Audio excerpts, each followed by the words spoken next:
এখনো এলো না কেন বুঝতে পারছি না। এখনো এলো না কেন বুঝতে পারছি না। নিশ্চয়ই কোনো গোলমাল হয়েছে।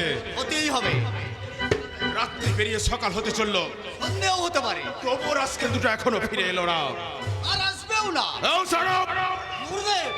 আচ্ছা যোগানন্দ, তুমি সবসময় ছায়ার মতো আমার পিছনে পিছনে ঘোরো কেন বলো তো? আজকে আপনি যে কায়া আর আমি ছায়া, ছায়া তো কায়ার পিছনেই ঘুরবে গুরুদেব। ব্রিফকেস কোথায়? আমার সোনা বোঝাই ব্রিফকেস। হ্যাঁ, কি হলো? চুপ করে দাঁড়িয়ে আছে কেন? বলো, উত্তর দাও। কোথায় গেল আমার সোনা বোঝাই ব্রিফকেস? বচ্চন সিং কেড়ে নিয়েছে গুরুদেব। একা বচ্চন সিং তোমাদের দুজনের কাছ থেকে ব্রিফকেসটা ছিনিয়ে নিয়ে গেল কি করে? বচ্চন সিং কৌশলে ছিনিয়ে নিয়ে গেছে গুরুদেব।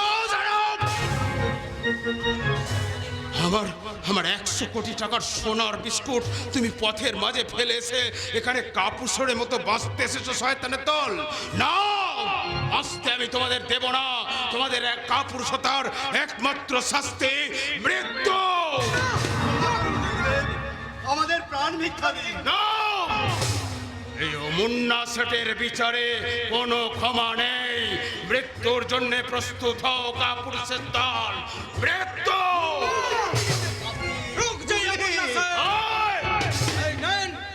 আপনার 100 কোরকা গোল্ড বিস্কিট। ও, তুমিই তাহলে সেই বচ্চন সিং। हाँ सर, सचलम के ये मामूली माल के लिए दोनों बेकसूर आदमी को जान चलिए जावे, इसीलिए माल हमें आपको वापस करिए दिला। Thank you mister Bachchan Singh. नहीं नहीं, सब थैंक यू से काम नहीं चलेगा मुन्ना सेठ। यही माल का आधा हिस्सा मुझे चाहिए, वो भी एक दिन का अंदर। দেবো দেবো, আমি তোমাকে আধা হিস্সা নয় বচ্চন সিং, একেবারে পুরা হিস্সাই দেব। अरे मुन्ना सेठ, अरे आइए आइए इंस्पेक्टर साहब।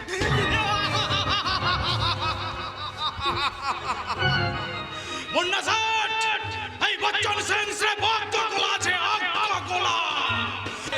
अगर पार रखने के बाद वो दोनों पाव में काठिया लेवे। चले, नमस्ते।